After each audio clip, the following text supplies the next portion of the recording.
எல்லாருக்கும் வணக்கம். நான் திரௌபதி 2 திரைப்படத்தோட இயக்குனர் மோகன்ஜி. உங்ககிட்ட சில விஷயங்களை பகிர்ந்துக்கலாம் அப்படின்னு தான் இந்த காணொளி.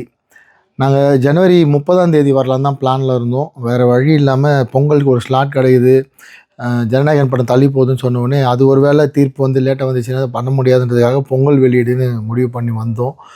அங்கே கார்த்திக் சார் படம் வாவாத்தியார் வந்ததால் அங்கேயும் தேட்டர் பற்றாக்குறை ஏற்பட்டு நாங்கள் பண்ண பெரிய பெரிய ப்ரொமோஷன் பண்ணிட்டார் ப்ரொடியூசர். ஃபுல் பேப்பர் ஆடு கொடுத்து ஒரு 30 லட்ச ரூபா ப்ரொமோஷன் செலவு பண்ணிட்டார். அதனால் திரும்ப இமீடியட்டாக அந்த ப்ரொமோஷன் யூஸ் பண்ணுன்றதுக்காக 23 வந்தோம். 23 தலைப்படம் கூட வரக்கூடாது, மங்காத்தா கூட வரக்கூடாதுன்னு ஒரு முடிவில் தான் 30ஆம் தேதி பிளான் பண்ணோம். விதி எங்களை கூப்பிட்டு வந்து ஜனவரி 23 கொண்டு வந்து விட்டுது.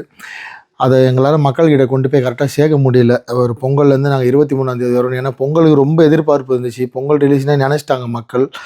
ஸோ பொங்கலுக்கு வந்துட்டு அதுக்கப்புறம் 23 ரிலீஸ்னு சேர்க்க முடியல. மங்காத்தாவோட மிகப்பெரிய அலை, அதோட கூட்டம், ரசிகர்களோட பலம், அது வந்து சமாளிக்க முடியல. என்னென்னா சென்னையில் எங்கேயுமே காலையில் 9 மணி ஷோ கிடைக்கல, 11 மணி ஷோ கிடைக்கல. கிடைச்ச ஷோலேயும் வந்து யூடியூப் வந்து அவங்க வந்து ஒரு பைட் எடுத்தோ மக்கள்கிட்ட இருந்து கருத்தை வாங்கி அதை மக்கள்கிட்ட வெகுஜன மக்கள் தமிழ்நாடு முழுக்க கொண்டு போய் சேர்க்க முடியல. இதன் காரணமாக எப்போவுமே எனக்குன்னு ஒரு ஆடியன்ஸ் இருக்காங்க. அவங்களுக்கே நான் வந்து இந்த படம் பண்ணியிருக்கேன், இந்த டேட்டில் வந்திருக்குன்னு தெரியல. படம் தெரியும், திரௌபதி 2 எல்லாருக்கும் தெரியும். பட் 23ஆம் தேதி ரிலீஸ் ஆகிருக்கு, படம் ஓடிட்டுருக்குன்னு தெரியல.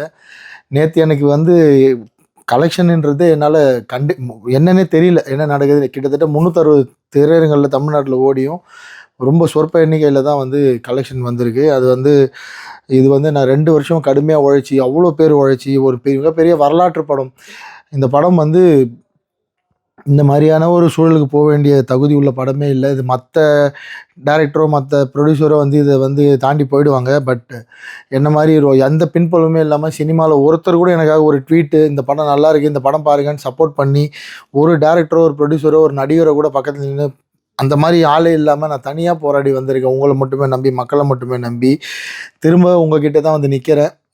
எப்படியாவது எனக்காக படம் பார்த்த ஒரு 1,00,000 பேர் இருக்கீங்க. இந்த 1,00,000 பேர் தயவு செஞ்சு படம் பார்க்காத மற்றவங்க கிட்ட இதை பற்றி பேசுங்க, கிராமங்களுக்கு கொண்டு போங்க. இது வந்து கிராமங்களுக்கு இருக்க மக்களுக்கான படம் தான். மக்களுக்கு இப்படி ஒரு படம் வந்திருக்குன்னு தெரிஞ்சால் நிச்சயமாக வந்து பார்ப்பாங்க. அட்லீஸ்ட் திருவண்ணாமலை, செஞ்சி, விழுப்புரம், கள்ளக்குறிச்சி, உளுந்தூர்பேட்டை, கடலூர், சிதம்பரம், பாண்டிச்சேரி, அரியலூர், ஜெயங்கொண்டம் இங்கே இருக்கிற மக்களாவது இந்த சேலம், ஆத்தூர், தருமபுரி, கிருஷ்ணகிரி, ஓசூர், இது எல்லாமே வேலூர், ராமணிப்பேட்டை, இதெல்லாம் எப்போவுமே எனக்கு வந்து படம் ஓடுற ஏரியா. ரொம்ப கலெக்ஷன் அதிகமாக இருக்கும். சென்னை எப்போவுமே கொஞ்சம் டல்லாக தான் இருக்குது. ஆனால் இந்த ஏரியாலே இந்த படம் வெளியே வந்திருக்குன்னு மக்களுக்கு தெரியாதது என்னால் என்ன பண்ணுறதுன்னு தெரியல. அதனால் இதான் கடைசி வீடியோவாக இருக்கும். உங்களுக்கு இந்த படத்தை பற்றி மக்கள்கிட்ட கொண்டு போய் சேர்க்கணுன்னு ஆசை இருந்தால், எண்ணம் இருந்தால் தயவுசெய்து கொண்டு போய் சேருங்க. நிஜமாலே நாங்கள் வந்து மங்காத்தா திரைப்படம் எங்கள் படத்தை வந்து இப்படி வந்து ஒரு காணமாக்குன்ற நாங்கள் நினைக்கல. அது வந்து முக்கியமான திரையரங்களை கூட மற்ற இடத்துல மக்கள் பார்ப்பாங்க தான் நினச்சோம். இந்த 2வது நாள் இன்றைக்கி படம் வெளியாகி இன்றைக்கி பேசலைன்னா இதுக்கப்புறம் எப்போவுமே உங்கள் கூட இந்த மாதிரி என்னால் இதை பற்றி சொல்ல முடியாது. ஸோ இது மட்டும் இல்லாமல் இந்த நேரத்தை பயன்படுத்தி படத்தை பற்றி தவறான கருத்துக்கள், நான் வந்து ஒரு ஹீரோ கூட இந்த நம்ம படம் தைரியமாக வரேன்னு சொல்லி போட்டேன். அதுக்கு வந்து அவங்கெல்லாம் நெகட்டிவ் ரிவ்யூ கொடுக்குறதும், நான் திரௌபதி 1 எடுக்கிறப்ப அப்போ என் மேலே நிறைய நீ வந்து ஒரு சில சமூகங்களுக்கு எதிராக படம் எடுத்தேன்னு சொல்லி இப்போ அவங்களாம் எனக்கு எதிராக வந்து போய் பிரச்சாரம் பண்ணுறதும், படம் நல்லா இல்லைன்னு சொல்கிறதும், விடுதலை சிறுத்தையை சேர்ந்த சங்க தமிழனும் தமிழா பாண்டியனும் யூடியூப் சேனலில் உட்காந்து நான் வந்து ஆர்எஸ்எஸ்க்காக 500 கோடி வாங்கிக்கிட்டு தான் இந்த படம் பண்ணேன், ஆர்எஸ்எஸ்க்கு பிரச்சாரம் பண்ணுறேன்னு சொல்கிறதும். அதுக்கப்புறம் போன வாட்டியே அமீர் அண்ணன் பகாசுரன் வரப்பவே இதே பிரச்சாரம் பண்ணுறது தான் என் மேலே குற்றச்சாட்டு வச்சார். அப்படிலாம் குற்றச்சாட்டு வச்சா நான் ஏன் இவ்வளோ கஷ்டப்பட்டு இவ்வளோ படத்தை எடுத்து வந்து மக்கள்கிட்ட இப்படி கெஞ்சின்னு இருக்க போகிறேன்? இது ஆர்எஸ்எஸ்க்கான படமாக இருந்தால், பிஜேபிக்கான படமாக இருந்தால் அவங்களாம் இதை போய் பார்த்துருப்பாங்க. அவங்களாம் பார்த்துருந்தா நான் ஏன் வந்து உங்ககிட்ட இந்த மாதிரி நிற்க போகிறேன்? இது நான் மக்களுக்கான படம், இது மறைக்கப்பட்ட வரலாறுக்கான படம், இது தமிழ் மண்ணோட வரலாறு. இங்கே ஒருத்தன் உயிரை கொடுத்து காப்பாற்றி இந்த மதத்தை, இந்த இந்து மதத்தை நமக்கு வந்து கொடுத்துட்டு போயிருக்கான், இந்த கோயில்களை காப்பாற்றி கொடுத்துட்டு போயிருக்கான் வீர வல்லாள மகாராஜான்னு. அவரை பற்றிய வரலாறு, அவரை பற்றின பதிவு. இதை வந்து நீங்கள் வந்து எந்த அமைப்புக்கு படம் எடுத்தேன், இந்த கட்சிக்கு படம் எடுத்தேன்னு சொல்லி மக்கள்கிட்ட தவறாக பிரச்சாரம் பண்ணி மக்களை படம் பார்க்காம விட்றதுல உங்களுக்கு அப்படி என்ன சந்தோஷம்னு தெரியல. சினிமாவில் உண்மை மட்டுமே சொல்லி இத்தனை வருஷம் நின்று இருக்கேன். திரும்பவும் மக்கள்கிட்ட தான் வந்து நிற்கிறேன். உங்களோட தீர்ப்பு தான் வந்து எங்களை காப்பாற்ற போகுது. நீங்கள் தான் தீர்ப்பு கொடுக்க போகிறீங்க.